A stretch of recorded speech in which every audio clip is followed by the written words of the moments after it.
Mônica tá aí de academia e tudo, olha lá o livrão dela. Pois é, Não, é só isso aqui Vai sim. eu traduzi o Titi. E aí Brasil? Que legal. e aí eu tô fazendo autógrafo pra Anitta. Vamos lá.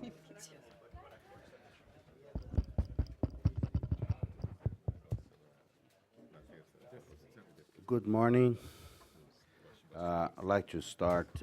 My name is Paulo Sotero. I'm the director of the Brazil Institute here at the Wilson Center. I'd like to welcome you all here this morning for a conversation on President Rousseff's uphill battle to revive Brazil's economy under very, very difficult circumstances. I have with me the pleasure of company of some friends and experts on Brazil.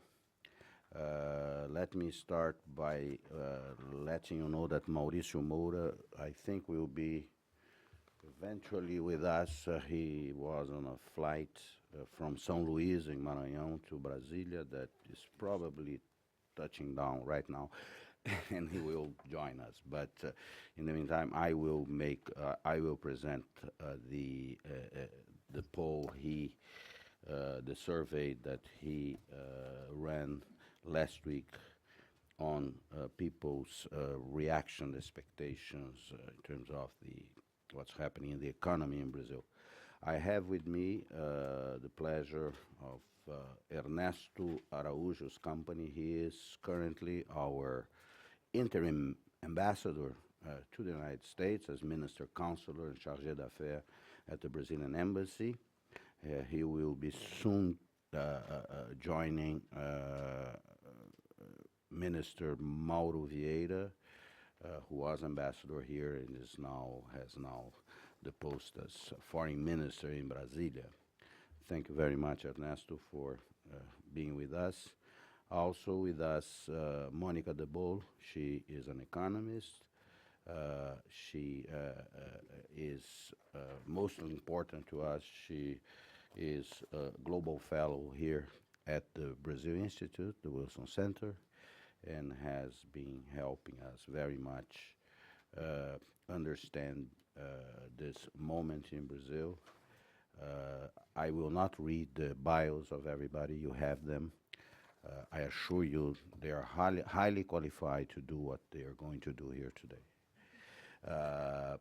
My dear friend Otaviano Canuto, Senior Advisor on BRICS at the World Bank. As I mentioned, Mauricio Moura. Joe Velasco, who is a Senior Vice President at AMIRIS and also a member of the Brazil Institute Advisory Board. And I invited Joe to join us this morning because I wanted him to give a little bit a private sector perspective on what's going on in Brazil. So I think we could start by now I'll do what Mauricio would do, which is to present the survey he worked on last week, which contains, fair warning, a bunch of bad news. It's population's overall perception about the economy. You know, we are about to enter Carnival. It's a period where millions of Brazilians, not all, take leave of their own senses for 3 or 4 days. But this year, I think there is no escaping reality. I think reality is a very tough one. People are pretty aware of this. This is what the poll conducted by Mauricio, the survey shows. They interviewed 78,000 people in 259 cities from January 26th till February 1st.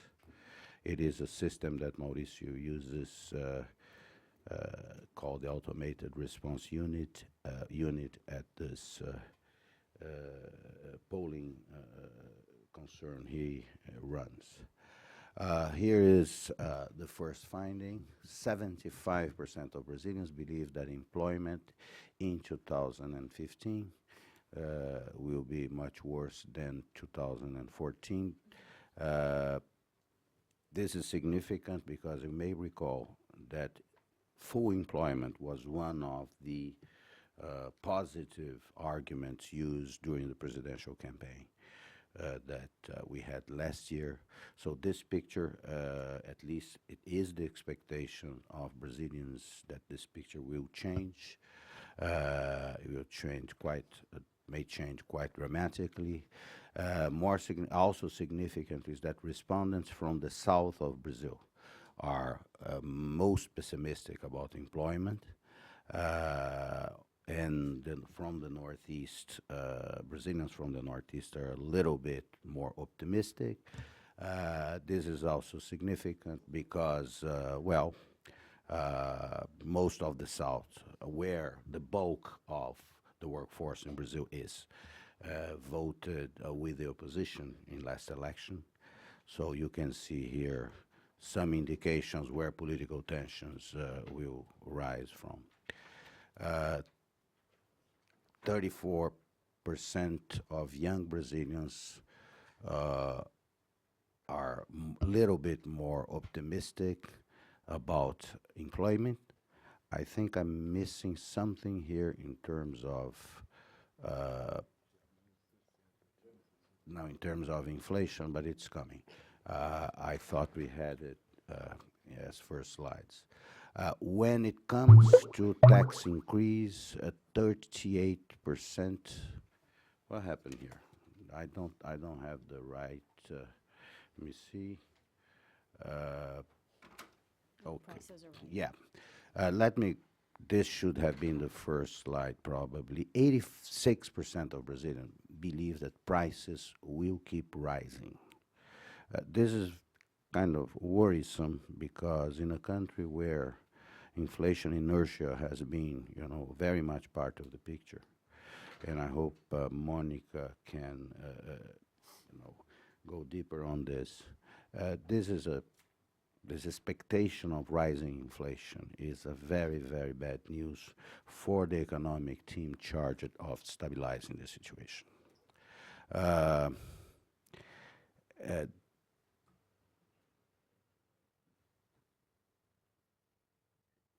There are no significant differences in perception among regions in this one.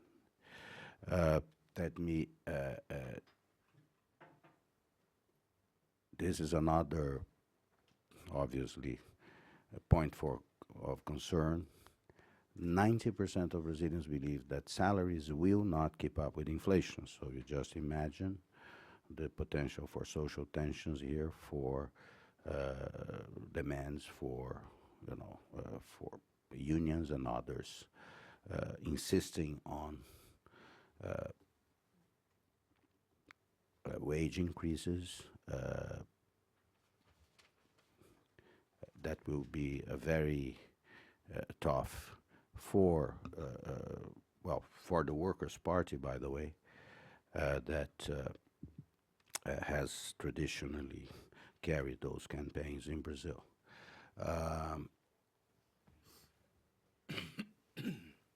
This is a very interesting, some people say that optimism is Brazil's middle name, so here's again, this appears in lots of polls in Brazil. It is that it's a sort of a disconnection between the life of the country and life of the person. Although most people are very realistic about the economic trends, they believe that somehow 55% that their life will be better in 2015. I think some social psychologists may explain that one, but it is. Let me just go back then to one thing, because this is not, in the right order. There is an expectations that taxes will go up for some strange reasons. Women are more optimistic than men when it comes to taxes. I don't know what is the significance of this, I think that, I don't know, maybe because probably men are more directly involved in filing tax reform, tax forms or paying taxes, although we pay taxes all the time in Brazil, but there is this interesting factoid that 38% of women are more optimistic about the tax picture in Brazil. These findings have been basically confirmed by another poll that was released just this past weekend. It is a Datafolha poll, the regular poll that showed something also troublesome for the country and for the president. Remember, Dilma Rousseff was re-elected president less than 3 months ago. She was installed, her new administration started on January 1st, and there is there is a very interesting and quite dramatic inversion of popular perception of her performance. In early December, 42% of Brazilians approved her government. We have this, Datafolha uses this classification of good and excellent or bad and very bad. Well, 42% in December believed that the president was doing a good job. This latest poll says that 44% believes she's doing a bad or very bad job. So it's an inversion.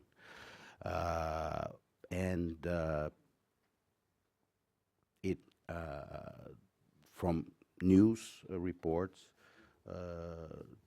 the presidency and people in Brazil are very perplexed about that and trying to devise a way to respond.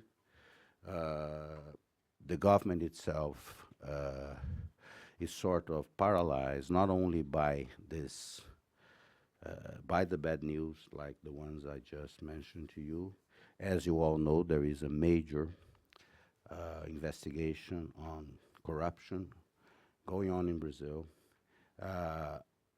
From indications we have from media reports, but from also people connected with the Ministério Público, with the public prosecutor's office in Brazil, all indications are that this is only starting, that this investigation will continue. It has already produced a lot of information. It has already produced the detention, the arrest of some senior executives of major construction companies in Brazil. This is the first time it has ever happened in Brazil. Actually, as President Rousseff herself noticed when the day, what I think was November 14th, when there was this action, a coordinated action by the federal police and the Ministério Público, or the prosecutor's office. Some of these people are still in detention.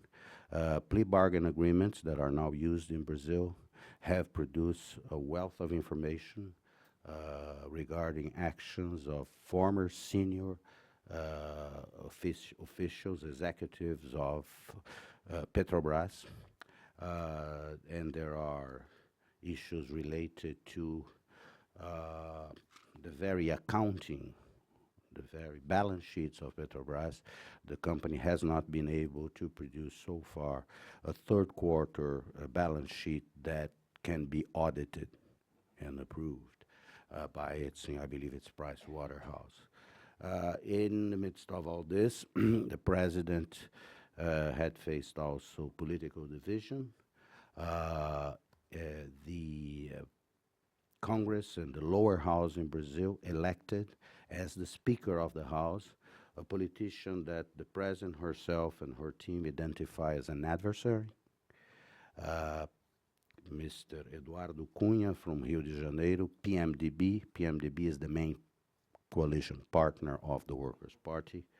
And there are indications that the Workers' Party has somewhat distanced itself from President Dilma. So you put all this together, you have a very problematic picture for a president. You obviously have a very problematic picture for also Minister of Finance Joaquim Levy, whose nomination was very well received, who presented a few initial measures, a plan of austerity to restore credibility to economic policy making in Brazil, to control deficits and rebalance fiscal accounts, but who will have an enormously difficult task. Just yesterday, Congress made a decision that undermines very much the effort by approving the so-called amendments. In Brazil, we have institutionalized pork. It's a form of pork that, as you know, in the United States, and it's pretty open, it's pretty clear. Each congressman has the right of an amendment and to access to some federal money. And yesterday, obviously, with the support of Mr. Cunha, the new Speaker of the House, this measure was approved. This is a difficult one because if the president vetoes it, her veto will probably be, voted down in Congress. So this is a tough picture. The only and I will conclude in this and ask then Monica to continue. The only positive news so far in this picture is that initial talks of that this could lead somehow to impeachment. Because there are legal opinions that what happened in Petrobras, and given President Rousseff's connection with Petrobras, not only as president, but a chairperson of the board for the 8 years of the President Lula's administration. There are legal opinions published in Brazil that there could be grounds for impeachment, on grounds of negligence, etc., although President Dilma retains a reputation of personal honesty among Brazilians. Well, Mr. Cunha has said in the past few days that he will not entertain that, he does not support that sort of procedure, but it's obvious that the conversation has started also on that aspect, and that will further complicate the president's task.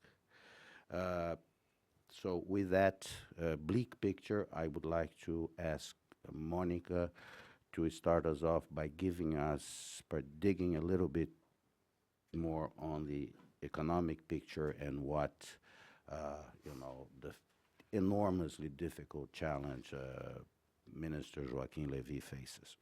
Monica. Thank you, Paulo. I will try to be brief to the extent possible. The issues obviously are daunting on the macroeconomic front, even though, as Paulo very well said, we do have at least a direction on the economic front, and this is important because 3 months ago we had no direction, we had no clear idea of how Brazil's problems were going to start to be sorted out. We now do, because we have a very good economic team in place. However, the mission that this economic team has is absolutely daunting, as I was saying before.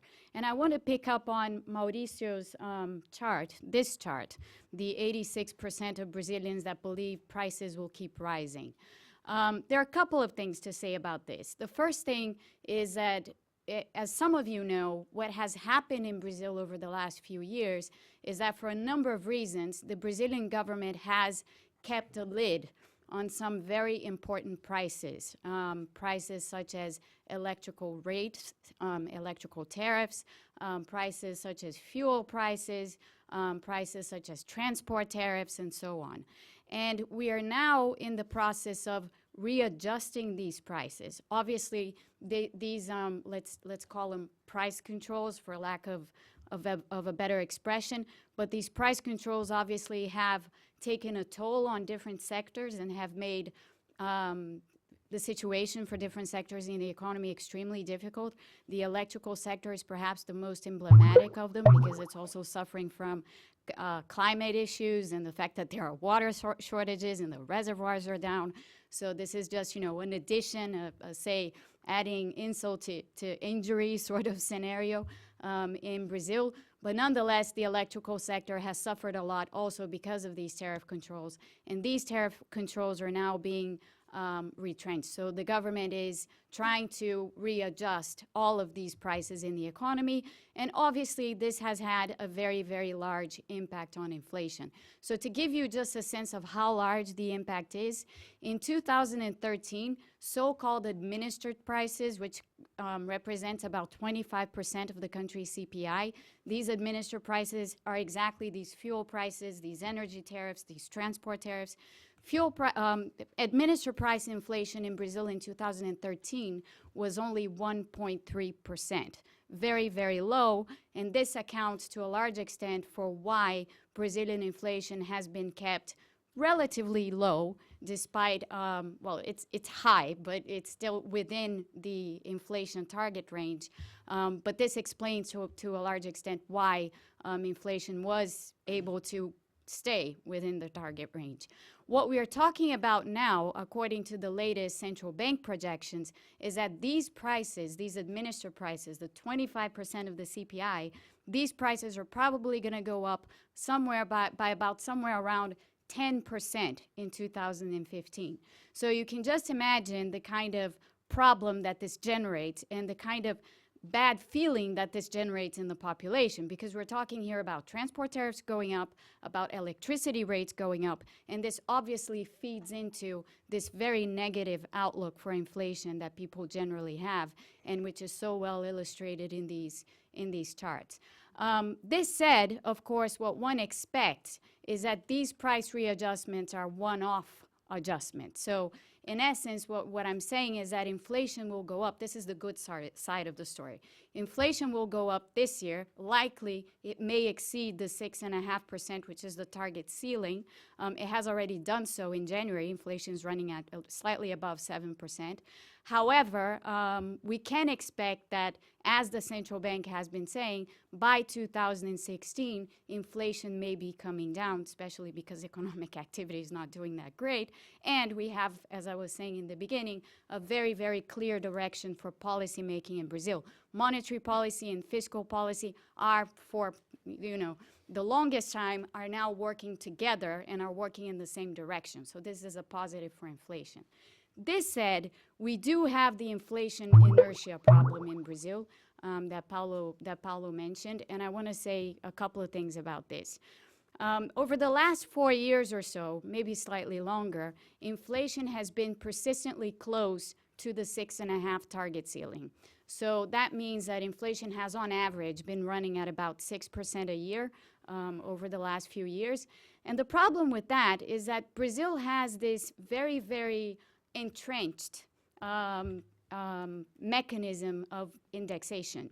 So people automatically, when inflation starts to run above what people consider to be a comfortable level, and especially when inflation expectations become unhinged, people put in place all sorts of informal indexation mechanisms that perpetuate the problem. So what we now have, and what I think is very well illustrated in this chart, is that because 86% of Brazilians expect inflation to be very high in 2015, despite the fact that this inflation is largely coming from one-off effects, it may still feed an inertial process. And this is where the situation becomes all that much more difficult for the economic team, for the central bank in particular. Add to that the fact that the exchange rate is not helping inflation in any way. It may be helping exports down the road, but for now, yesterday, the market reaction to a number of things has put the exchange rate, the real, at its weakest point in the last 10 years.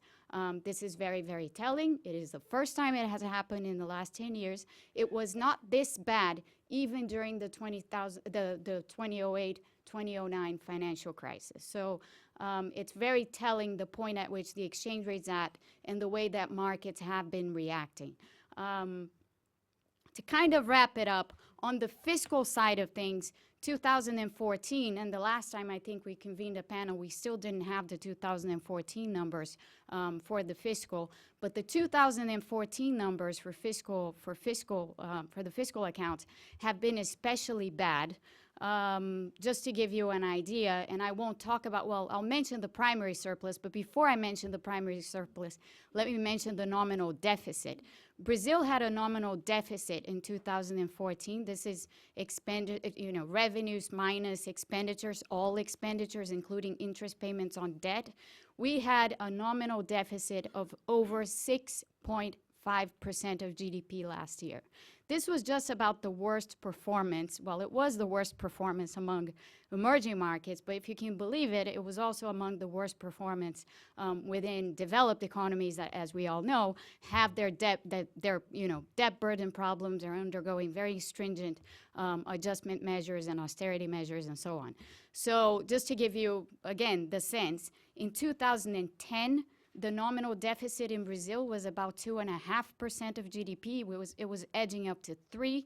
In 4 years, that has more than doubled to 6.5, 6.6% of GDP. So that's the kind of deterioration that we're talking about.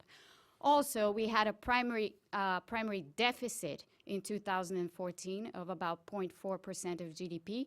This is the first primary deficit that Brazil has had in nearly 2 decades. So that also gives you a sense of how daunting Minister Levy's task is going to be. He's promised a surplus target, a primary surplus target of 1.2% of GDP. That means that he has to do nearly 2 percentage points of GDP adjustment in 1 year in a situation where the economy is stagnating and where things are increasingly difficult on the political front, as Paulo was saying. So, it is hard to exaggerate how difficult these problems will be to resolve. On the overall situation of the activity in Brazil, and I'll try to wrap up here because then I do have to bring in Petrobras. Petrobras has a lot of different implications and different ramifications for Brazil going forward. Paulo touched upon the political issues, which are, of course, extremely serious. There are also some extremely serious macroeconomic effects. And here I'll use an analogy, which is perhaps not the ideal, but I like to think of it that way because it helps you kind of visualize what goes on with Petrobras. The analogy I will use is AIG.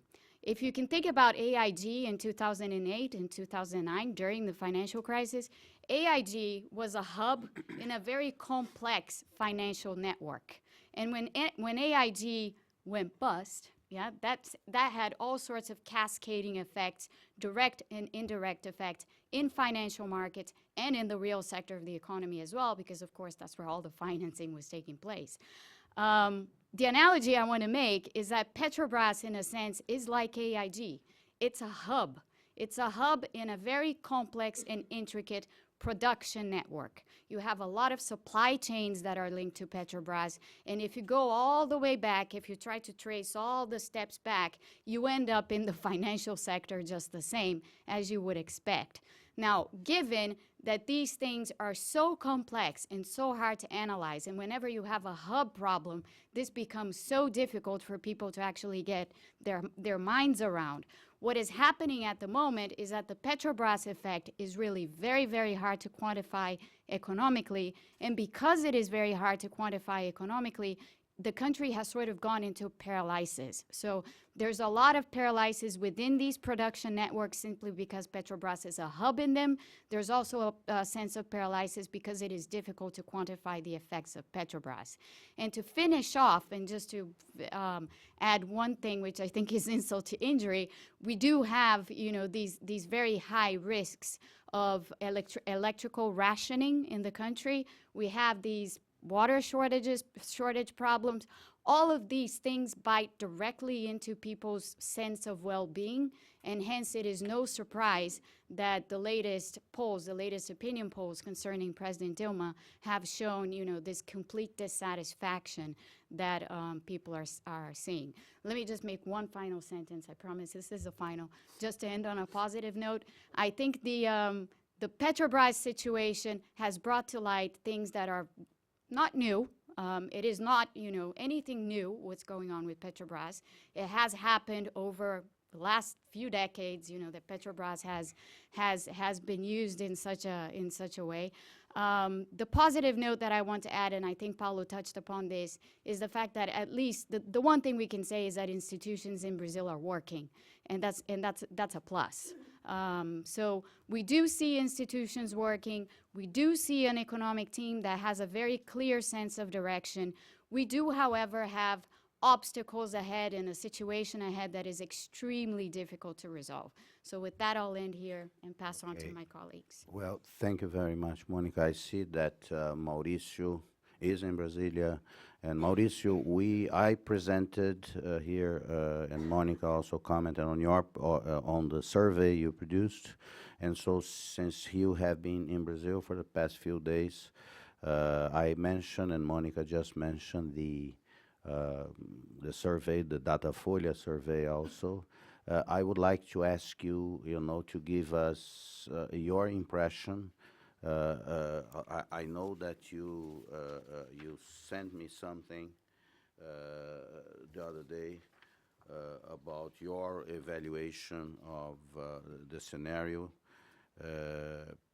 saying that the overall perception of recession, inflation, and higher taxes will certainly have a negative impact on national public opinion throughout the year. The government will face a very difficult challenge to revert economic expectations. Could you elaborate on that and please add, your perceptions being there for the last few days and talking to policymakers, etc. Thank you. Go ahead, Mauricio. He has to turn it on there. Oops. Okay. Mauricio, we can't hear you. Can you hear us? Give us a...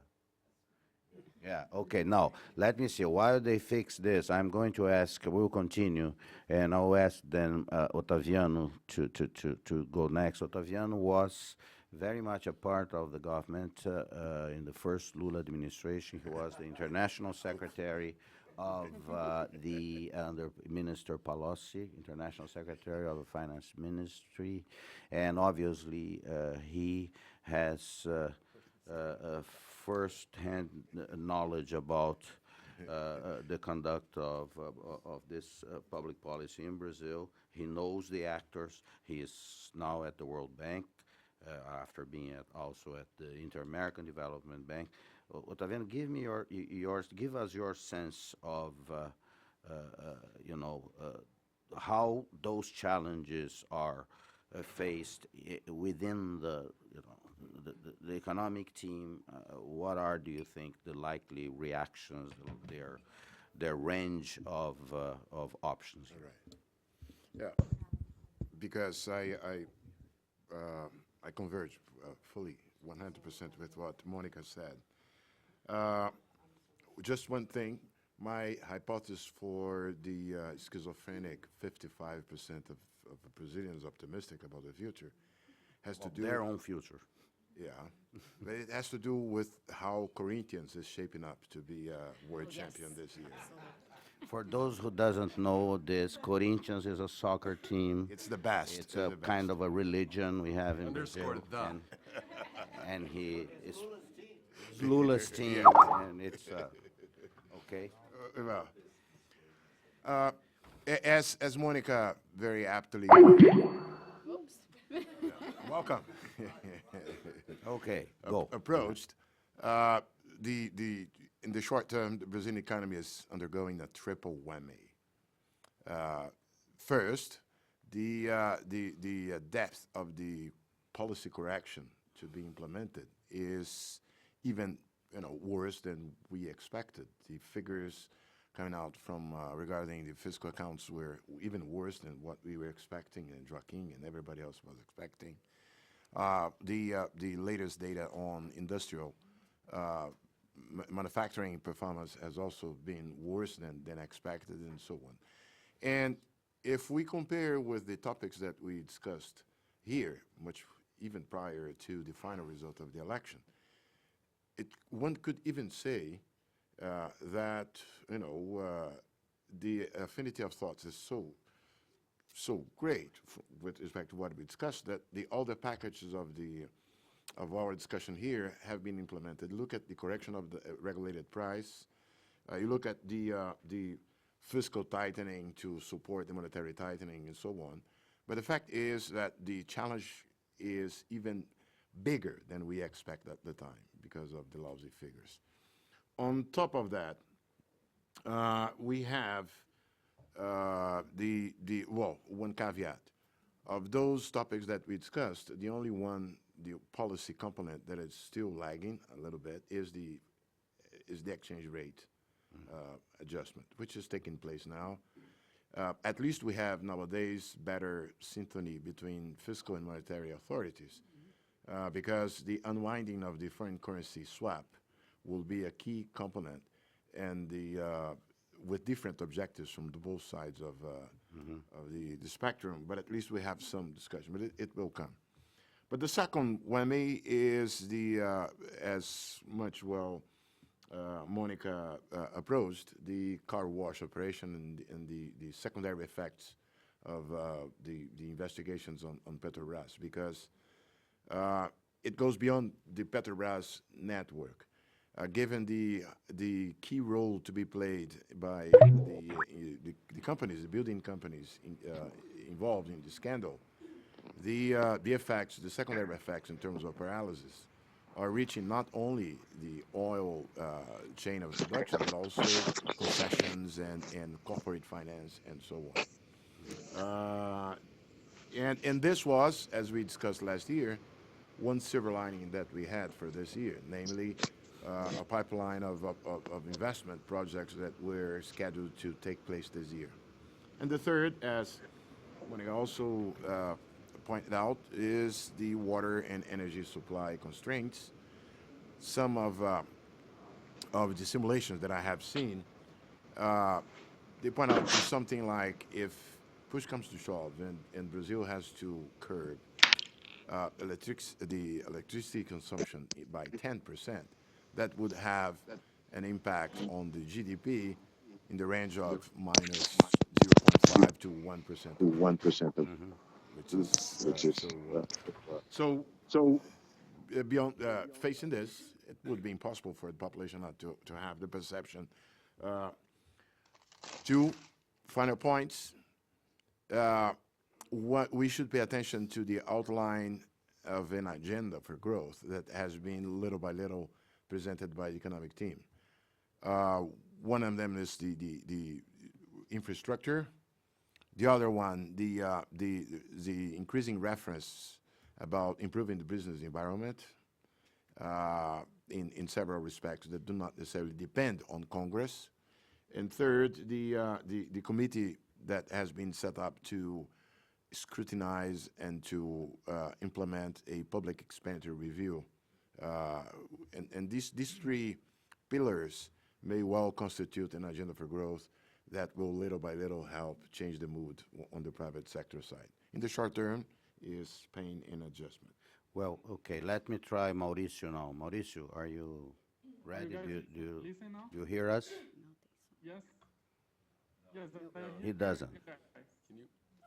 We need sound. Yes, we hear you. Do you guys? Yes. Yes? Oh, wonderful. Okay, I just, did you hear what I said before, introducing you, that please, we presented the survey. Well, we have Monica and Otaviano have already presented their comments. I would like to get your perception, being there on the ground and having talked to policymakers, to observe what's going on. What is your take on this very dramatic situation we face?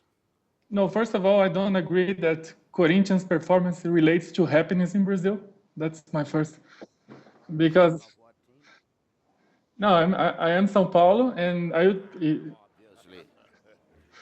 and then this is the most important point. Actually, half of the country are going to be very happy if Corinthians doesn't perform well. So that's my first and most important point. And first of all, thank you very much. Sorry about the delay. I tried to come from Maranhão to Brasilia, and it was an epic journey. Like, since I was in the airport like 2 a.m., supposed to be here 8 a.m., but anyway. I have some interesting things that I'm seeing here on top of the numbers that I think you have spoken about the data Folha numbers and also the numbers, the survey that we run.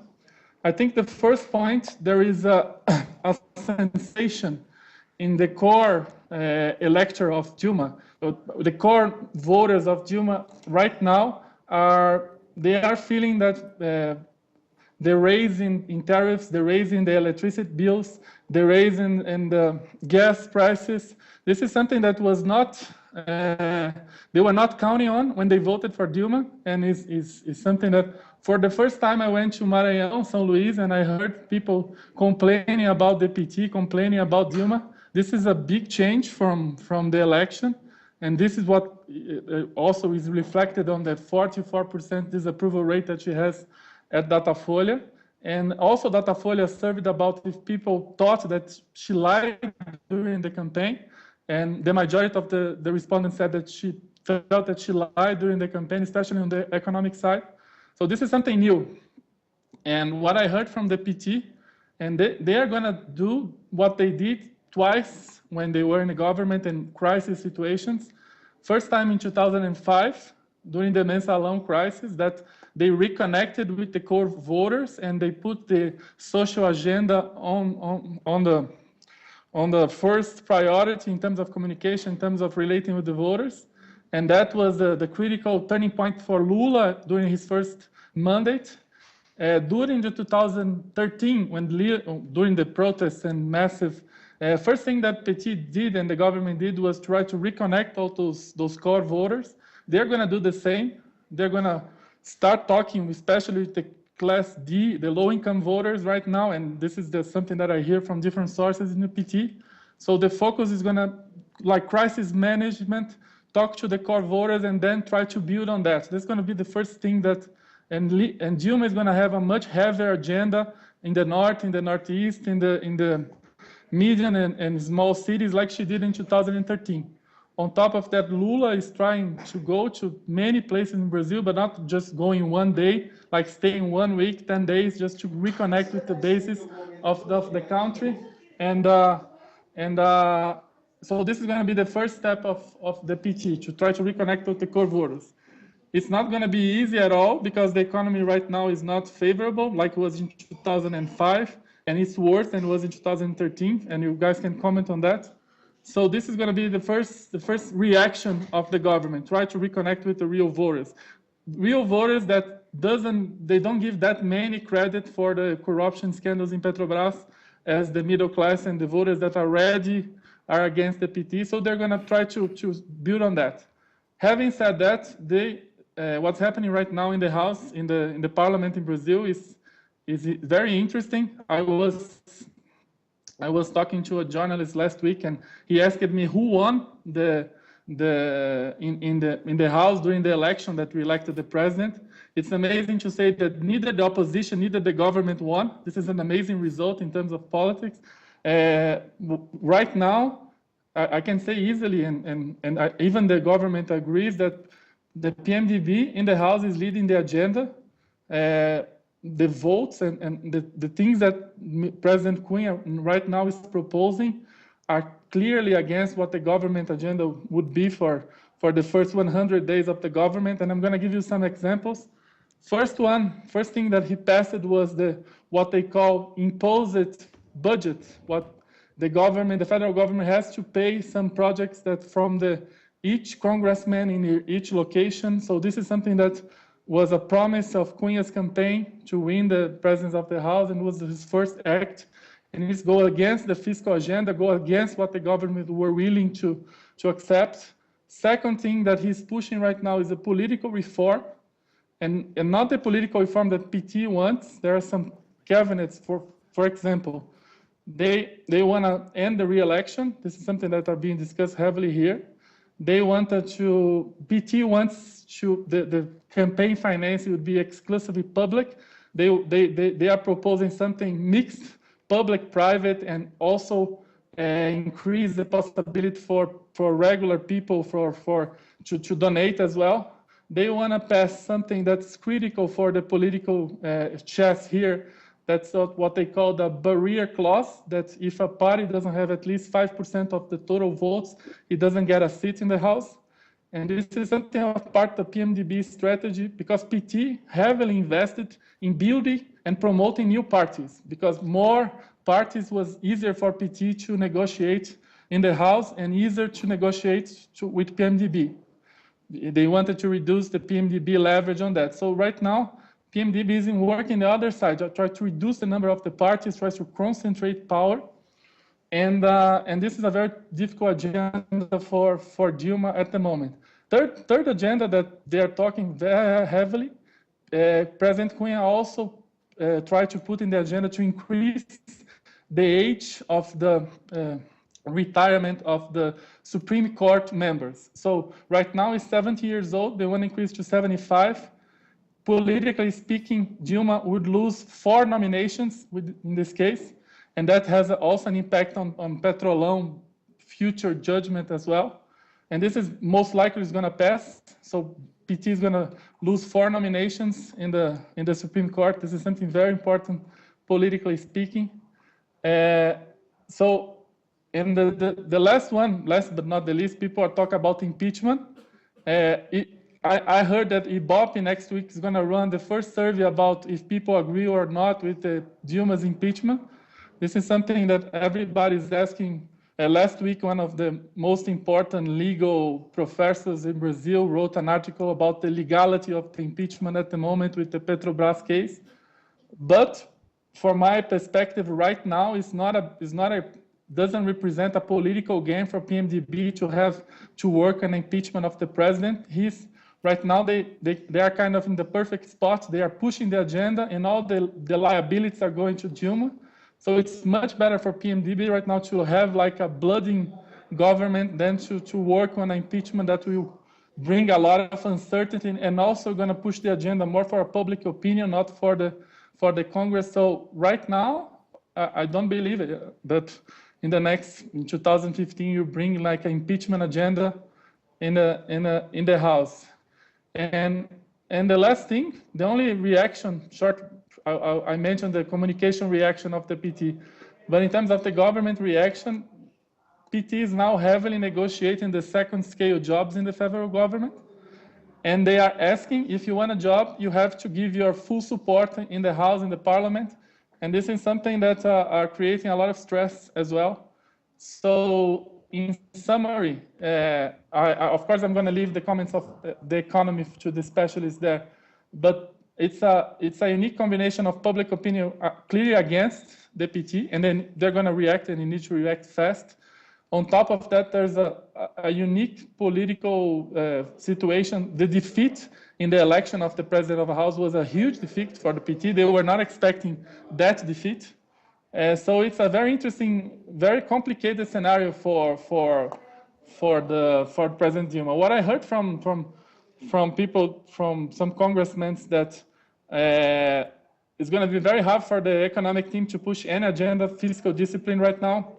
And actually, even inside the bases, even inside the PT bases, they also are against that agenda of the economic team. So it's not going to be easy at all for Dilma. I personally feel that the public opinion mood is going to count a lot if the people start making surveys about the impeachment, if you are against or not. This is something that can push the House and can push PMDB to a different direction.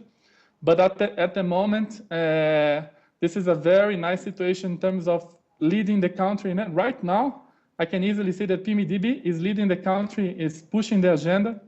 And I just heard from many politicians here that they are calling House of Cunha in related to the House of Cards. So this is something that's right now going on. And let's see the reaction. I think that PT has done a really good job to face crisis management before, so I don't underestimate them in any sense politically and the strategy behind it. But I think that the different variable right now is the economy. If the economy doesn't help, it's going to be very hard to push to revert the scenario, and they know that. So. Yes. So, and just to conclude, one of the things that was the most surprise at all, that for the first time I have talking to the PT for a long time. For the first time, I hear old school people in the work party talking about privatization of Petrobras, and I was amazed by that. But maybe for the first time they are talking. Of course, this is a long road, but I've never heard them talking about this. So this is a big change as well. Well, thank you very much, Mauricio. Just to illustrate, yes, the PT is very politically a very organized party, and it did respond well politically during the Mensalão scandal in 2005 and 6. But Monica just reminded me of something, which is what was the context. In 2006, Brazilian economy was growing at 5%. Inflation was under control at 4.5%, absolutely On target. On target. Today, growth is negative. Senior, very experienced economists in Brazil are already talking about expectations of recession this year. Brazil is not very used to recession. And inflation, as Monica mentioned, is in excess of 7% if you count the past 12 months. With that, I would like to invite Joel Velasco to offer his comments. He comes from the private sector here. He represents a very innovative company in the biofuel sector, Amiris. He goes very frequently to Brazil. He has access to some of the key players in the current team. And it would be interesting, Joel, if you could offer us sort of in the private sector, how are things being perceived? I assume that they are not less worried than the rest of us. Thank you, Paulo, and it's good to be here. I am reminded of your earlier introduction saying you had friends and experts here, so I'm very glad to be in the sea of experts and just being a mere friend of these experts. I will try to just add some of my comments here, and I guess I'll make 4 comments, really. First, I mean, from, and this is really kind of try to look from a broad private sector, private economy standpoint. I mean, political crises, which is exactly what we're going through now. I mean, this at the end of the day is a political crisis. Inherently are not linked to times of great economic growth and business expansion. I think with perhaps one of the most recent exceptions to this is probably the Clinton impeachment here in the U.S., where we had a de facto political crisis at the time of an expansion, but this is not the time where you're going to see, great growth. At least it certainly would be my thesis, and it's very simple. The uncertainty tends to scare away capital and long-term investors, which is not to say, and I'll come back to this, that necessarily this is always going to be bad news for Brazil in terms of FDI. I think that's kind of an anomaly in the case of Brazil. FDI continues strong.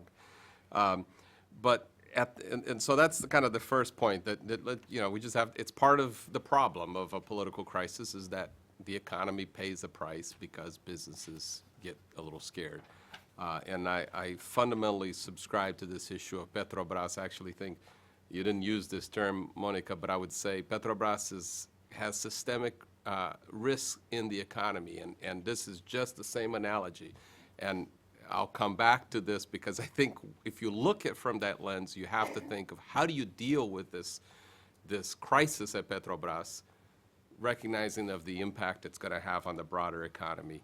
Not just today. We're not just talking about whether it's 88 billion reais or 40 billion reais or 8 billion reais. The question is the long-lasting impact throughout the chain. Second point is really, and I'm reminded, I think it was in October of '97 when President Clinton was headed to Brazil. One of my first, I was an intern for Ambassador Levitsky at the time, for those of you who remember him.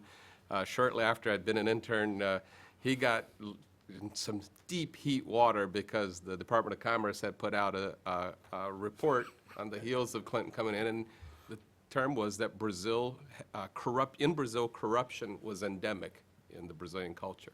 All of you may remember, especially the journalists here, how bad this was. What a surprise. What a surprise. What a shock. But, and ironically, it's been repeated by several people who have since said that this was not true. I actually would not, if you look carefully, the issue there was more of, is it endemic in the culture? And we can let historians and others debate that. The reality is, corruption is in a lot of places. I mean, as I think I was looking through the old history on this at the time, the Secretary of State spokesperson, Jamie Rubin, said, listen, corruption is endemic in Chicago. That doesn't mean that we can't call it out sometimes, and doesn't mean that Chicago is not going to be booming. I think what it does mean, and one only needs to look at the history of New York City to see how bad corruption was 100 years ago. But what has happened, and the main point for business, is that the dollar signs are so large. When you have somebody doing a plea bargain and offering, not as part of his penalty, but as part of just his plea bargain to refund the government $100 million that he has received, it's sort of, it makes you sort of say, should I be doing business there? So whether corruption is endemic in Brazilian culture or not, it's pretty clear that there's a lot of corruption going on, and that has scared off capital. What sort of, I think, and my third point is when you look back at the last few years, and I think the negative dividends the losses we're paying today, is a choice that the government, and this I think goes back to the Lula government, is this choice of selecting national champions. So often people say, well, listen, the Chinese have been selecting national champions, and look at how successful they were. I think if Brazil's aspiration is to be, sort of a controlled economy like China, good luck. I don't think this is where we want Brazil to go, but we've had this issue of choosing national champions in Brazil, and I think part of the corruption and part of the problem Brazil's facing today, it is this option that the country made, which is to choose these are the sectors that are going to win. That rarely succeeds, and I think the corruption has become so toxic, and this policy of national champions has backfired. And I think to the points that Otaviano and Monica were saying is, at least now we have an economic team, both from a monetary policy but also fiscal policy, converging towards, listen, we're not going to pick winners. As I heard from folks in the government, is the credit lines from BNDES are going to shrink, and that's actually a good thing, because at least now we're going to not incentivize inefficiencies. And inefficiencies, I think, have led to corruption. So my fourth and final point is, so that all explains sort of where we are, and a little bit of maybe how we got here by selecting national champions. How do we get out of here? The recipe, I think everybody knows. I mean, it's the fiscal adjustment that's taken place. The conversion with monetary policy is certainly going to help. The real will get to 3. Who knows where it will sort of settle out? But that's what the market is taking care of that, and the market at least is now getting somewhat consistent signals. I'm personally would be a big defender of some type of people would call a privatization of Petrobras, but at least it's too big of a monopoly, state-sponsored monopoly, obviously in this case, to be managed. And whether it's, if you want to take the example of the Mabels here in the U.S., the telecom system, it's becoming too big. And it has too many systemic risks and impacts throughout the economy. And we need to think about how to restructure, whether it's to split it in multiple companies, whether it's to split the distribution from the exploration. I think that creates opportunities to both bring in new capital and to do a little bit of a reset. And also in that process, as in restructuring of any company, you can sweep a lot of things under the rug and start afresh. One only needs to, as was always noted, there's been not much scandals around corruption at Vale or Embraer and many, and arguably telecoms. Now, I'm one who always complained about telecom services in Brazil, but I certainly think that the video conference would not be possible today if we were still counting on the old Embratel Telebras system. Absolutely. We may still have rotary phones.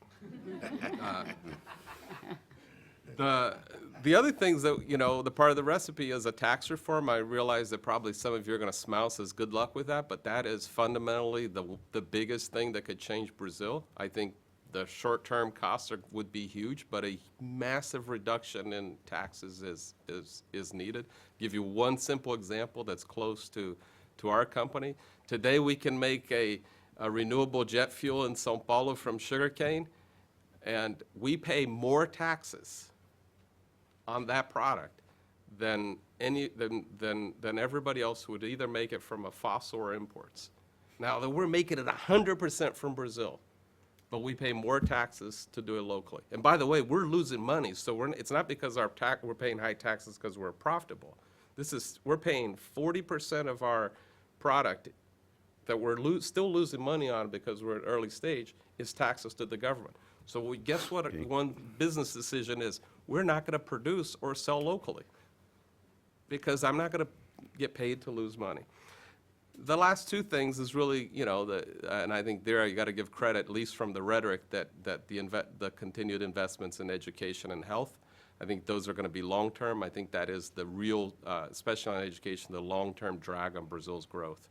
And I will just close by saying, I think, and really restating something that's often said, especially here in DC politics, never let a good crisis go to waste.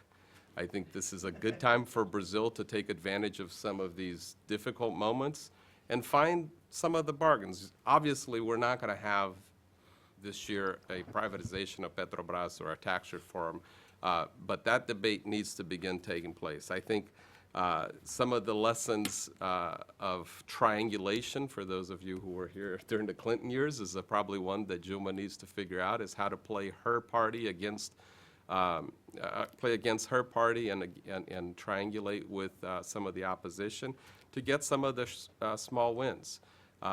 This is going to be an ugly, ugly year for Brazil, probably recession, but long term it's going to be fine because it has a very large economy, a population that's focused on basic services, and if we can just get the kind of deal with some of the fundamentals of corruption and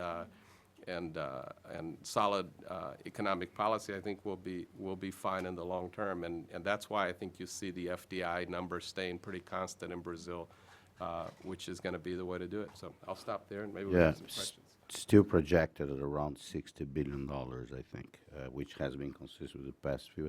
Just two things, building on what Mauricio first remember. The first time you heard about privatization of Petrobras was from Mauricio here today at this session.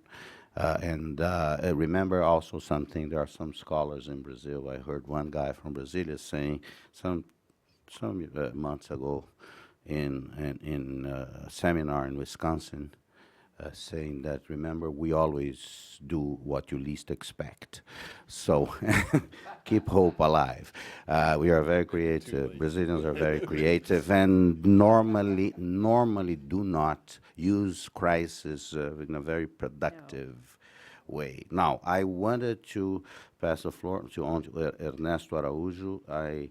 As I mentioned, Ernesto will soon depart Washington, join Foreign Minister Mauro Vieira, and he and his colleagues at Itamaraty will have this very tough task of also explaining Brazil, a Brazil that has, in my own view, has lost some ground after a overly protagonistic, overly visible, a little bit exaggerated foreign policy, let's say, grand strategy.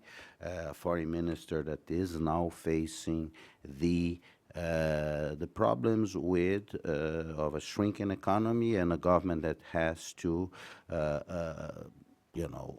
adjust its own accounts. We know that the foreign minister has one of the smallest budgets proportionately in in the Brazilian government, and by that criteria has historically done an excellent work in what the little resources they get. Well, that has been severely constrained now. And but since Ernesto, you are going to be part of the team that will be there in Brasilia, presenting Brazil to the world and trying to find space to obviously advance Brazil international interests. I wanted to ask you, you know, how do you see the situation? How your colleagues, how Minister Chancellor Mauro Vieira faces this very, very difficult circumstance? And I'm going to interject on one thing that I should have said at closing. If I were a congressman in Brazil, I think the wisest thing would be to put an amendment to guarantee a certain minimum funding for these guys at Itamaraty. And then it would be, it's a two-way street, so you could start using that process as a way to ensure funding to certain agencies. Okay. Lots of things going on here today. Thank you. Thank you very much, Paulo. Thank you for the opportunity to be a part of this panel. Indeed, I would like to talk briefly about how foreign policy can be a part of the answer to the challenges we are speaking about today. Historically, Brazilian foreign policy has been seen and conceived as part of the development effort of the country. I think that's not unique to Brazil, but it's not very often, I think, that you see around the world a country where there's so much connection between the overall objective of development and foreign policy. This is a historical thing that comes from at least 100 years ago. And Minister Mauro Vieira is reaffirming very clearly that role of Itamaraty and foreign policy as one of the instruments to face the economic and development challenges of the country. In the past, this has been seen in many instances. Some people say that Brazil would today be a completely different country if we had got a permanent seat in the Security Council back in 1945, which was an idea that President Roosevelt had and didn't fly. But of course, it's hard to do alternative history. But I think we can argue that the traditional political projection and presence in the world can indirectly be a part of a country's efforts to development. But more than that, our foreign policy has, for many decades, been very active directly in areas that have to do with the economic projection of the country, especially trade, starting in the creation of GATT back in the 1940s, which along the decades generated a lot of experience and of capital of negotiating capabilities, and generated that tradition of a foreign ministry that does trade, which is not a very common arrangement, institutional arrangement, which later was reinforced with the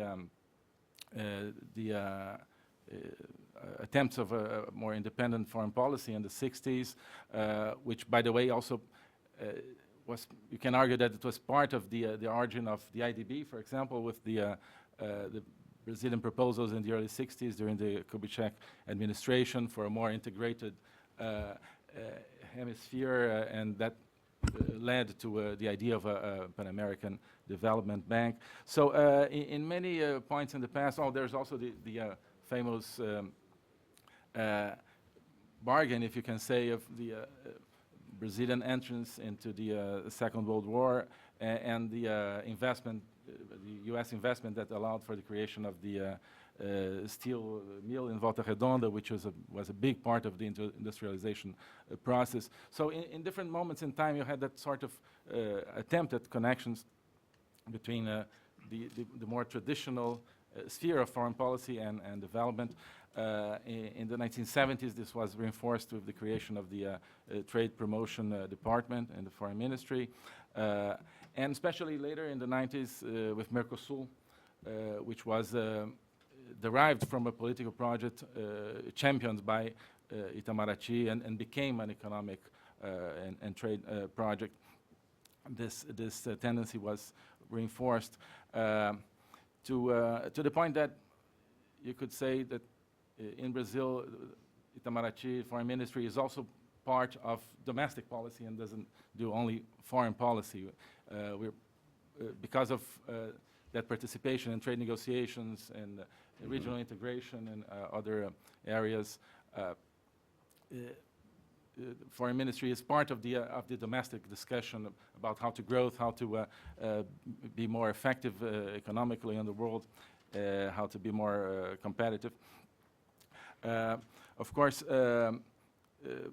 Brazil, Itamaraty is not alone in that task. We more and more share that sort of task, especially in trade issues, particularly with two other agencies, the Ministry of Development, Industry and Trade, and the Ministry of Agriculture for everything that has to do with agribusiness.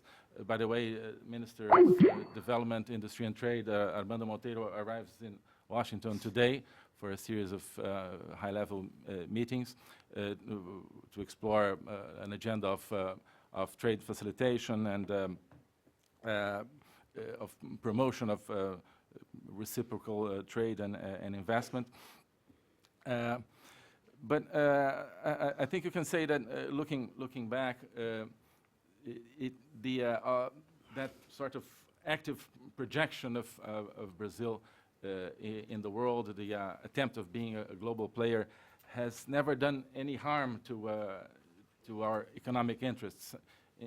At some points in time, there was the discussion that, well, Brazil should focus more on, let's say, trade issues and less on the traditional political sphere. But I think that distinction is artificial because those realities are very much interconnected. Just to give another example, the BRICS group, which started also as let's say, a political arrangement, meetings of foreign ministers, and now has a very strong economic dimension after the creation of the Bank of the BRICS and the Contingency Reserve Fund, also proving that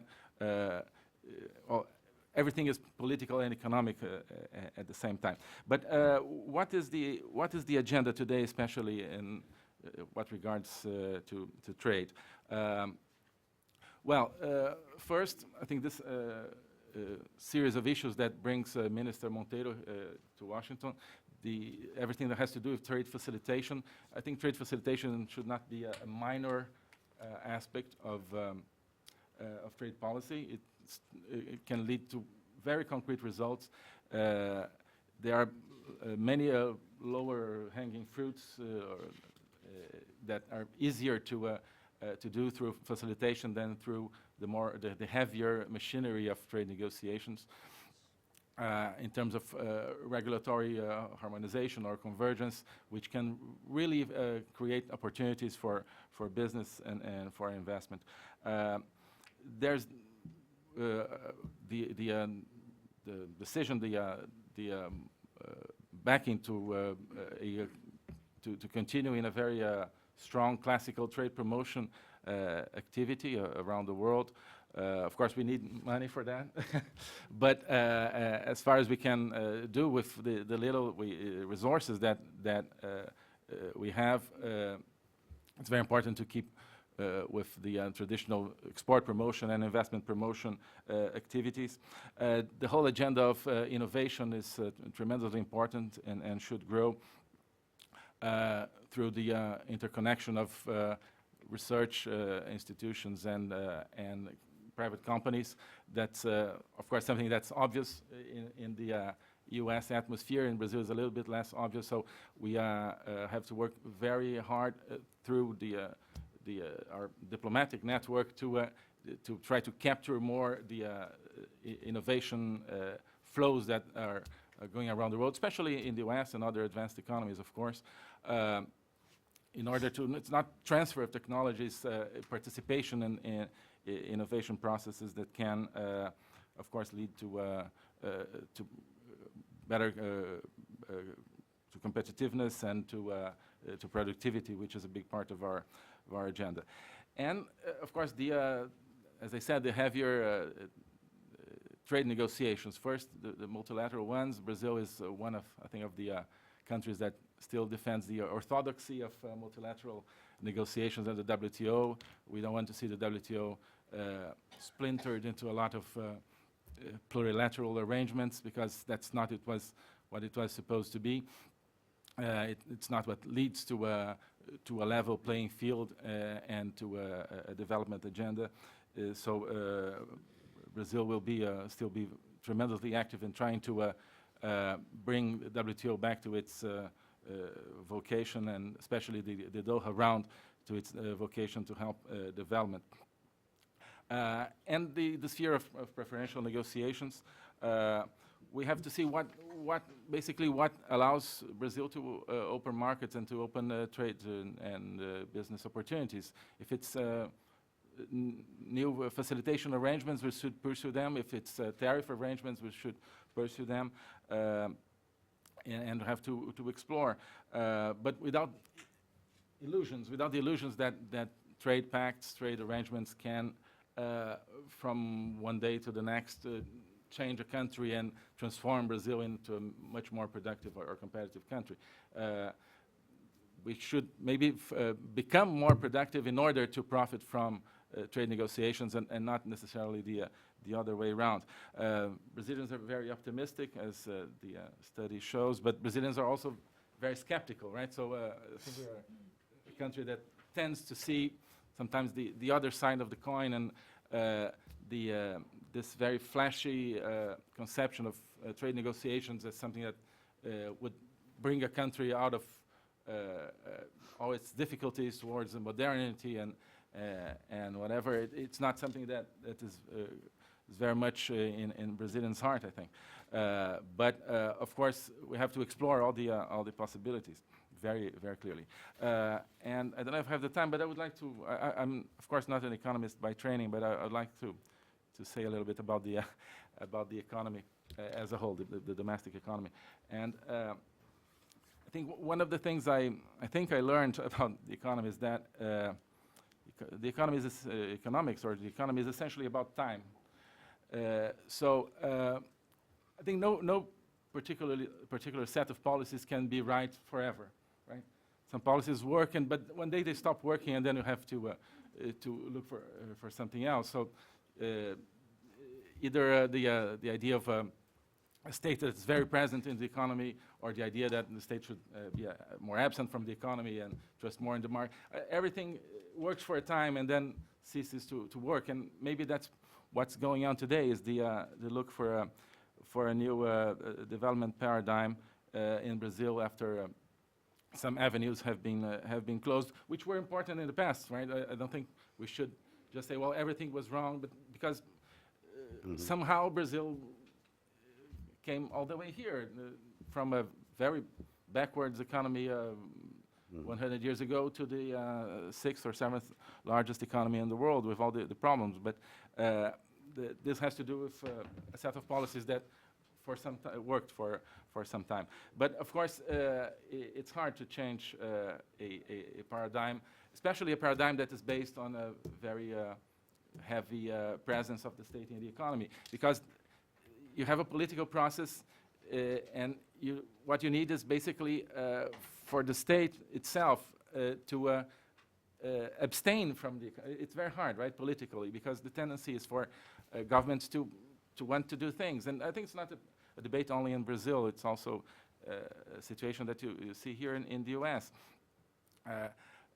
Possibly you have it's comparable, but with a reverted sign, in the sense that today you have in the U.S. an executive that wants to spend and a Congress that doesn't want to spend. And in Brazil, I think it's the opposite, right? To start having the executive focused on fiscal adjustment and a Congress that doesn't want that. So you have to fight an uphill battle in that sense too. There's all the question of the popular expectations. the question of how to maintain the social progress that was achieved recently. I think there's a lot to do with the question of inequality. I see here Piketty's book that brought that debate to the forefront. And I think as long as there's the perception that the economic policies are at least keeping the advancements in terms of correction of inequality in Brazil, they can be successful. And I think today or yesterday, Minister Joaquim Levy declared something like that to the press, that the efforts, the consolidation efforts that are underway, their main goal is to preserve social achievements and not to jeopardize those social achievements. Basically, the idea, if you have a total balanced economy with inflation, etc., you would lose all the efforts and gains in terms of more equality. Okay, well, thank you very much. I would like to open the conversation if you identify yourselves, and we have some more time. I think we can go for a half hour. Yes, please identify yourselves, and please brief questions, and then Teresa. My name is Alejandro Sanchez. I'm a senior fellow at the Council on Hemispheric Affairs. When you touch on government spending and public perception of what the government is doing and what it's spending its money on, you haven't really touched on defense spending. Brazil is known for building its nuclear submarine with French aid. It just bought 20 or so warplanes from the Swedish, buying weapons from Russia as well. I'm just wondering, first of all, if given that Brazil is entering a recession, will we see defense spending be cut at all or be reduced? And also, how much are the people aware of how much the government is spending on defense? Thank you. Yes, Teresa.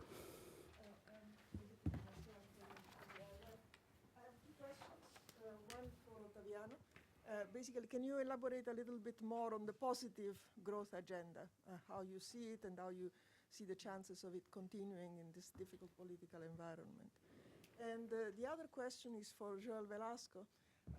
Well, we all know that Brazil's tax system suffers from a lot of problems, but do you see any possibility at the moment of reducing the overall tax burden in a situation where there is so much need for fiscal adjustment? Okay, Cláudia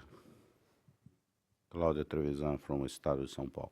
Hi, I'd like to know how you see the fiscal adjustment taking place in this scenario that Mauricio said that the government intends to respond with more social programs, and in the scenario with a Congress very adverse.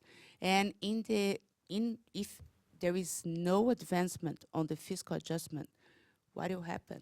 And also, I'd like to know, what is your opinion on this, something that Joel raised, like the question of Petrobras. Do you think it's feasible, a discussion of privatization or restructuring or a division of Petrobras? Thank you. Let me save your question, David, because we'll come to the next round. Just try something. Maybe Tomás can jump in.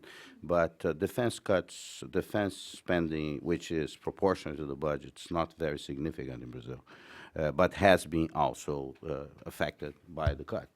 So this is not something that concerns really public opinion in Brazil. Brazil does not really spend a significant amount in defense. Actually, some in Brazil think that we should spend more in terms to control borders and to protect the Amazon, etc. But the money is simply, so there is no bellicist strategy in Brazil. We are not obsessed by the subject, and from what we know, there has not, this is an important thing to mention. You haven't here, since democratization, references to scandal and misdeeds with the budgets of the armed forces in Brazil. So this is an important point too. Who would like to take the Teresa's question? And she sent one to Otaviano, one to me. So Otaviano. Agenda positiva. Agenda positiva. Yeah, Teresa, I see three components. Jumping. One of them is obviously, Corinthians winning. yeah, that's taken for granted. You know. Infrastructure. Joaquin has already outlined, referred to in a couple of interviews on how he foresees the role of BNDES or other public banks in crowding in private finance rather than crowding out. We have had in the last few years a clear expression of how it doesn't work out to do everything based on public bank funding. And of course, this will require some settlement of the current disturbance. But ahead, it's a model that will as well lead to an agenda of fine-tuning the private-public sector sharing of responsibilities. So when he talks about making feasible the return of investments in infrastructure, and he pleaded that during the G20 meeting because that's a key component of the G20 agenda, that remits him and the government to doing what it takes to have the private sector investing more. The second component is, of course, the business environment. And I think Ambassador Ernesto referred quite well to trade facilitation and other dimensions of the business environment that do not necessarily depend on Congress. There is a lot that can be done by the government, if the government wants, on trade facilitation, for instance, that do not require Congress approval. It's a matter of political will. A detailed map of that, and let me make the advertisement, can be found on the chapter on transacting across borders of the Doing Business report of the World Bank. There was a full map there in detail. It's not fancy, it's not very much catchy, sexy, but the fact is the bang for the buck may be very big. Because the impact of doing something in that area will reduce simple waste of material resource and human resource that are wasted nowadays with doing things that do not add value. So business environment is the second, and Joaquin has increasingly referred to it. The reason why these things are not implemented, let me tell you, only someone who has been through government can know it. Sometimes obvious reforms do not happen simply because the opposition is very much veiled and silent, but it's there. So, and the third one is something that will also would bear fruits in the future, which is the public sector review.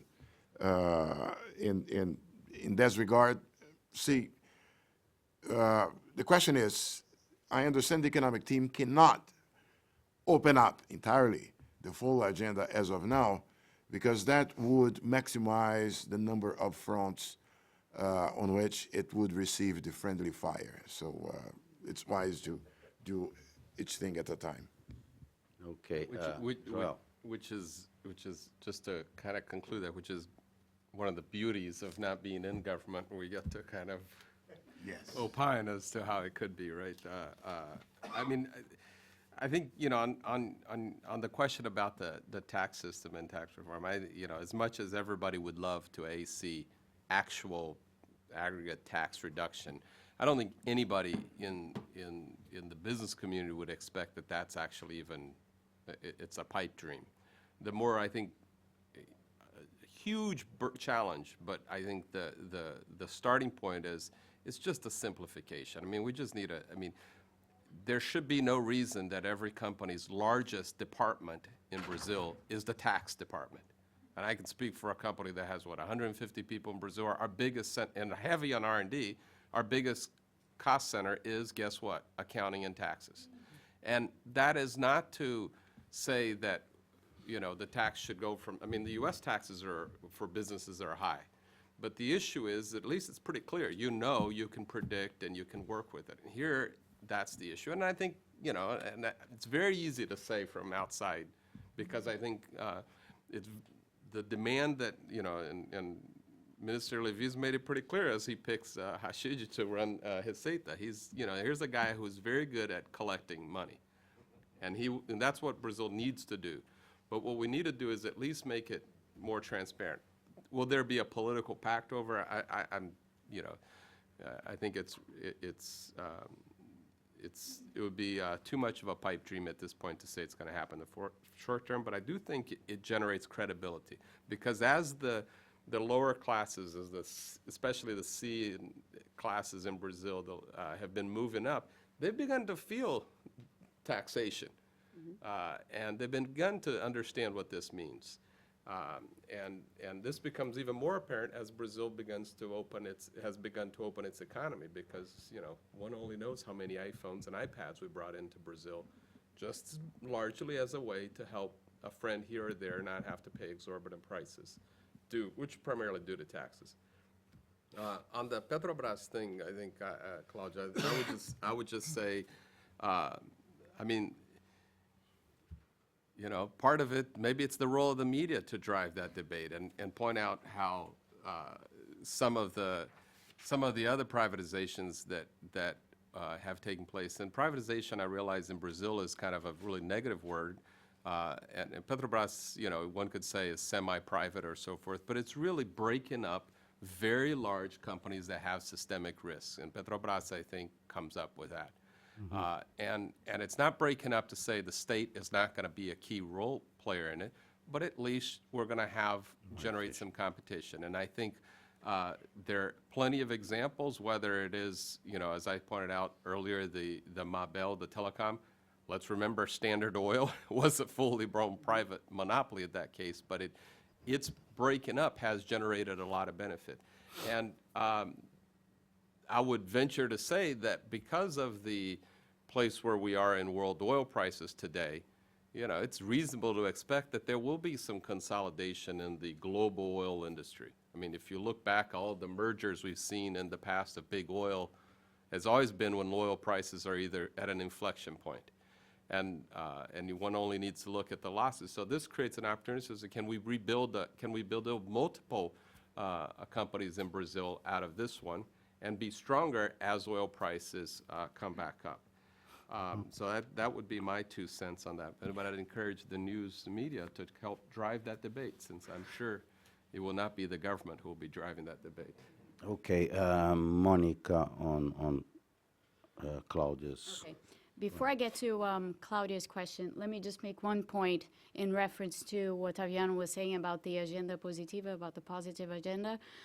There are 2 things that have been coming out of the new Minister for Industry and Commerce, who's in Washington this week, Mr. Armando Monteiro. He has actually mentioned a national plan for exports, so going exactly to the heart of, you know, how do you restart, how do you re-engage in trade in a concrete way? So I think that's an important point to mention. And the other thing that he has mentioned in the press recently is a debureaucratization agenda. So something that goes exactly to the heart of reducing costs of doing business and things like that. So we have been getting these signals very clearly from President Dilma's new cabinet, and I think these are 2 pluses that need mentioning. On Claudia's question about the fiscal adjustment, for those that follow Brazilian press, and Brazilian press is usually, well, tends to be, as all press, very, very hard on the government, very critical. And there's been a lot of skepticism lately as to the extent to which Minister Levy is going to be able to deliver on the promise of a 1.2 primary surplus. I would say to that the following. It doesn't really matter if you get to 1.2% of primary surplus. 1.2 would be the ideal world, but in a world of restrictions and in light of the obstacles that Brazil faces, if it manages to turn the situation around, and that is from a deficit, and this is why I mentioned all these numbers earlier, because if we do manage to turn the situation around from a deficit to a surplus, I don't think it really matters what number you come up with. What matters is that you've put the country back in a direction that is palatable to everyone. to international investors, to domestic players, and to the ratings agencies, obviously, which are closely looking at Brazil at this point. So I would say on the fiscal adjustment, that is really the important discussion. You know, to what extent can Minister Levy deliver a surplus at all? And I think he can. That is my honest personal opinion. I do think he can, despite the difficulties that he's facing. So I do want to give that positive note so that we're not all singing from the same pessimistic hymn book, because it does no one any good. And, you know, people have managed to turn situations around. We're still early on in the year. It's February. We have the entire year to try to do something on the fiscal front. So I'm hoping that we really can advance that way. Just one point on Petrobras. I think you put it very well, Joe, on the systemic risk. This is really what I meant to say when I did the kind of network analogy. Petrobras does have this systemic risk, profile. It is a too big to fail, a too whatever you can think of to fail, in essence.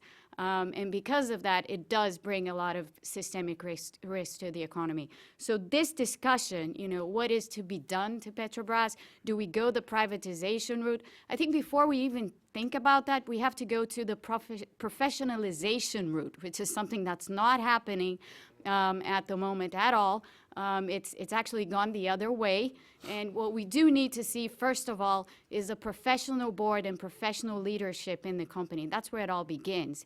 And I do think, and I agree with Joel on this point, it is also something that the press should be putting forth, very importantly, you know, and I think it is already. The press is doing its job. But, you know, to become more vocal on professionalization of Petrobras is key. To try and turn things around. So Yeah, and leave this, it at just to add something, you know, the water crisis, for instance, there is already debate, and to focus on a government that is not controlled by the Workers' Party, it's actually controlled by the opposition, which is the water company in São Paulo, Sabesp. It's a huge, humongous company. This probably, considering the circumstances we face now, where there was clearly management problems there, that is another topic that will probably be debated about, I don't know if privatization, but the breaking up to ensure that water management is done in the country that has, by the way, the second largest reserves of fresh water on Earth. To think that Brazil is facing this, and this is what there is people in Brazil see this as something that, how did this happen to us? It happened to us precisely because we didn't manage. And one of the reasons we may have not managed, because we have the water company in the state of São Paulo, and there are one per state. The São Paulo one is probably ungovernable. It's not efficient. Is considered normally a good company, but maybe the idea that it should be reconfigured is probably also a positive thing. Now, David, you're next. Mr. Fleischer. And while he's coming, I'll give you guys one statistic I was just looking up. I heard the other day, it astounded me. It's I believe, close to 80%, let's call it 3/4 of Petrobras' employees today are actually outsourced, right? They're terceirizados. This is for a semi-state-owned company. Why are they doing it? It's basically Brazilian labor laws. And the cost of doing it, and so, you know, these are the fundamental structural going back to Monica's point of really kind of improving the management. I mean, when you have that many people outsourced, Lord knows what happens. No business runs like that. And let me take your chance then, because this might be an important component of the second leg that I referred to, the business environment change, because despite the unfavorable climate in Congress-wise for the government, there is a closing movement on both capital and labor sides on accepting changes in the labor market regulation toward the prevalence of negotiated agreements. That's also something that might go in the direction that Joel has referred to. David. David Fleischer from the University of Brasilia. visiting professor at George Washington University this semester. Going to what Joel was talking about. Joel, you said you had a lot of your employees who were in accounting and tax questions, but you also probably have a lot of lawyers as well, I would imagine. We outsource most of that. Yeah, well. And that comes to the question of the outsourcing for the labor laws. Now, when you hire a person, you have 103% of social overhead that you have to pay on that employee. That's a very, very heavy burden.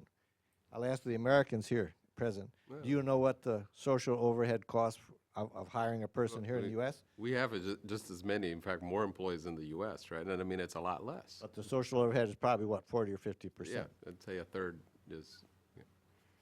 So that's one of the basic questions of doing business in Brazil. But why does FDI continue so large?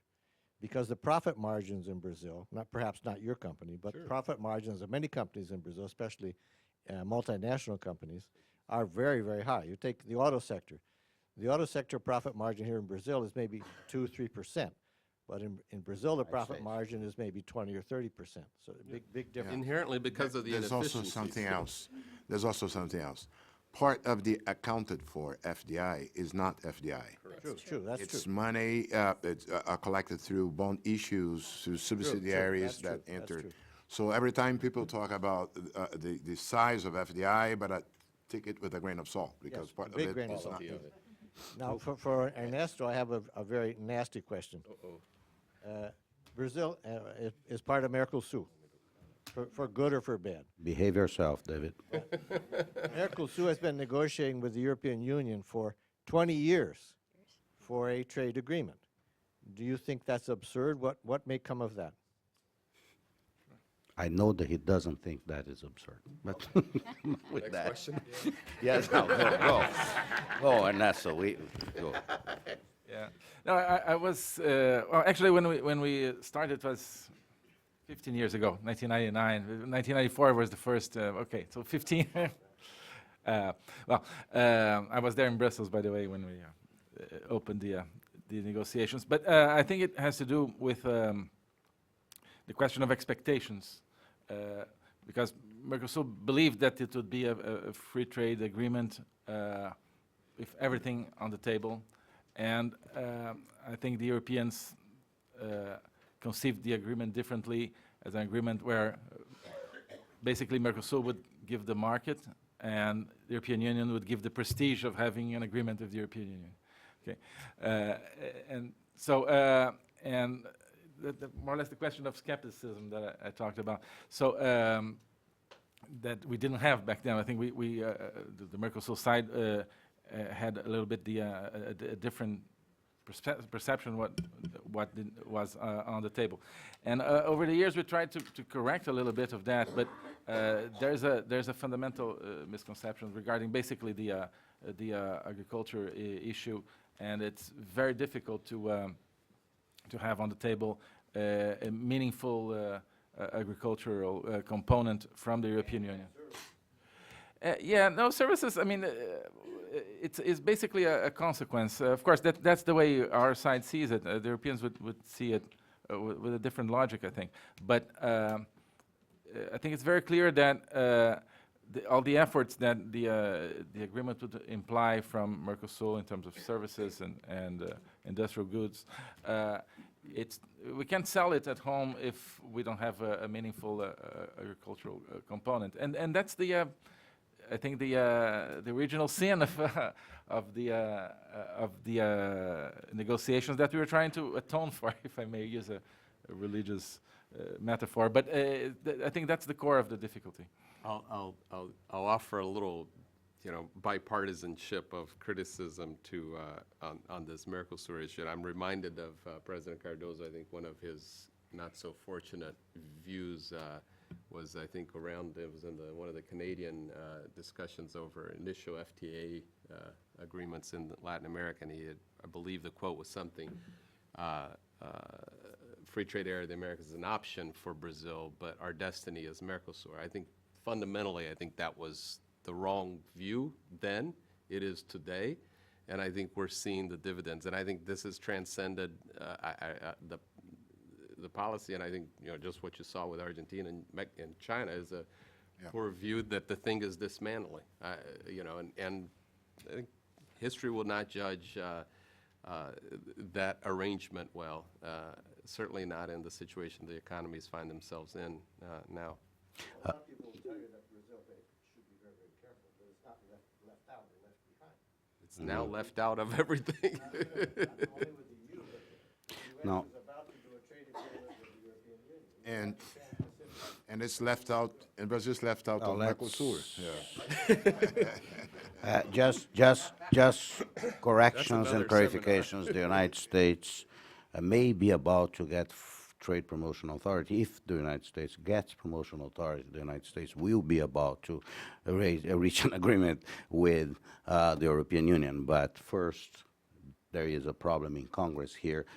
The logic suggests that the Obama administration should get Republican support and free trade authority, but we don't know that. And the other things, that phrase was not Fernando Henrique Cardoso, was his foreign minister, Celso Laffer, and who is a dear stand friend of corrected. mine, but I just wanted to... Also wrong on that You know, remains wrong. Actually, I talked to him from time to time about that, but it's, yes, it was not the president, it was the foreign minister. Now, we have kind of exceeded our time here. This conversation will obviously continue here and in other places. I wanted to thank you very much for your presence here this morning, and ask you to remain engaged. It is tough times. We have faced, I believe, much tougher times than this before. And I remember inflation at 80% a month. And when people said that Brazil would not resolve that, and I remember previous times when people also mentioned that Brazil would never become a democracy. Well, so I think we have demonstrated in the past a capacity to react, and I would like to end on one point that I find absolutely essential, with one point that I think some of you mentioned. Brazil has, after 30 years of democracy that we celebrate this year, has built institutions that are strong enough to go after wrongdoing. Remember, I would love to say that the Petrolão, the scandal, is the merit of some amazing journalists. It's not. It is the result of the efforts of public servants in Brazil that have absolute, that are focused on doing what public servants are supposed to do. And I think that this is very important to keep in mind. There is a group of people in Brazil, in the government, in the executive, in the judiciary, and I would say in Congress, that are absolutely focused on that. And they are, because they are under pressure from increasingly mobilized public opinion. With that, I would like to thank you very much and invite you to stay tuned and come back to our discussions. Please check on our website. Thank you, Monica. Thank you, Ernesto, Otaviano, Mauricio, Joe. And I would like also to thank very much our dear Matthew Taylor, that volunteered to produce some sort of memoir on this. Matthew is from American University, currently a fellow here at the Wilson Center. I'd like to also recognize Simon Schwartzman, that I believe was the first fellow of the Wilson Center, wrote an important history of the Brazilian scientific community in the late 70s, and is a friend, is with us today. Thank you all for your presence. Good morning.